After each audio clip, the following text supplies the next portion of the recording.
Hey, what's up, guys? Welcome to the Bible Study Minute. Today we're taking a look at Hosea chapters 1 through 3. And Hosea is a prophet of the Lord during a time in Israel's history when things are a little bit turbulent.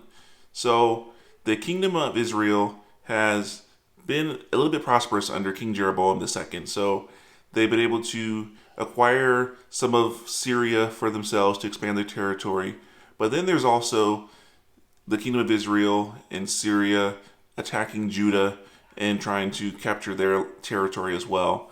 But during all this time, there's still blatant idolatry in the land. And what the Lord calls Hosea to do is quite interesting. He tells him to go marry a prostitute and to have children with her. And the Lord does this so that there can be a visual illustration of Israel's idolatry in how they are not following after the Lord. So he wants to show them through Hoseas Marriage that this is exactly what you were doing. So here you have a man of God in Hosea who has married someone promiscuous, and then she goes out and does her thing by sleeping with other men, worshiping false gods, and just doing everything but following after the Lord. But then we see an example of Hosea going and redeeming his wife and bringing her back to him. And this is what we're going to see the Lord do with Israel.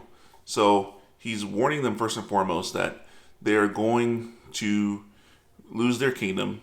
They're going to go off into captivity. And the Lord is going to use this to bring them back to him. He's not going to have this be a permanent thing, but he's going to bring them back, restore them, and have this be an opportunity to where he uses this so that they can return to him and worship him instead of all the false gods that they've been worshiping. But what is our takeaway from this? Ultimately, it's that we need to recognize where our blessings come from. Because one of the things that Hosea talks about, especially in chapter 2, is that the people of Israel thought all of their blessings and prosperity were coming from these idols that they were worshiping, instead of everything that they have coming from the Lord, which is the true source of what they have.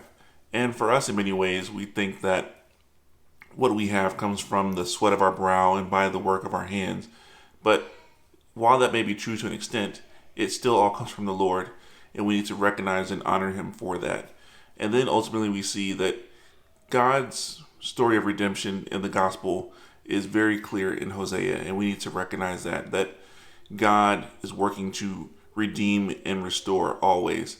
And that is really what we see in Hosea, is that even though he will discipline and punish for idolatry and sin, his ultimate goal is restoration and to bring his people back to him.